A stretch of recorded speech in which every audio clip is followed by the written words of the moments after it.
Oh God, where are you? I need you right here, right now, right now.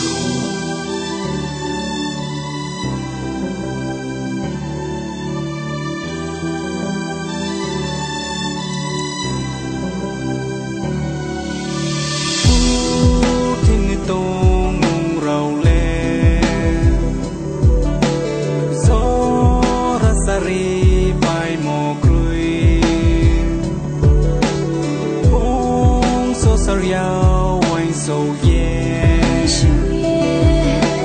who's gonna breathe like now? Yeah, Jordan Rao, to Jordan's my South and Woe. Just like by ha, tomorrow see by ha, Tero Zap by ha, Jordan so face by ha, Zatin Muki so monubo, Zati Tui monubo, Zati Kamtai monubo, I need Kalimuki show. Zati kusumunu yeah, padi numbai Zati lo tuisana yeah. I need your tumpuo,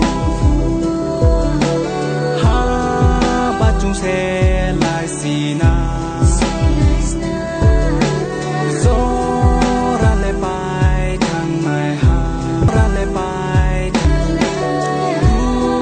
kau baha ong lai sna.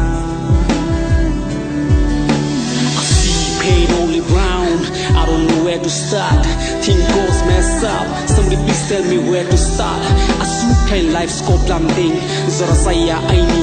Somebody please help kill myself. I can't take this pain anymore. I quit cause this life is soft. Sao cái này bắt khăn sốt sẽ vô zati vô lệ. Chúng ta asu so để su lan chạy zati với tung này ha. Kẻ su say khăn cả ba ăn no.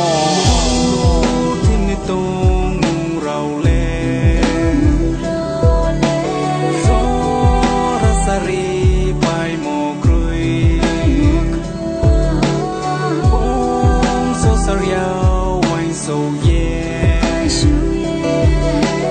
who's gonna breathe like now?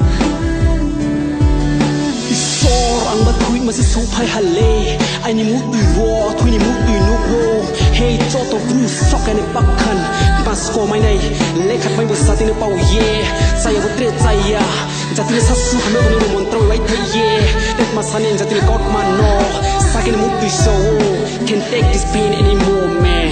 I quit shit. Oh God. Why need your tumpuo? Ha bachung se lai sina.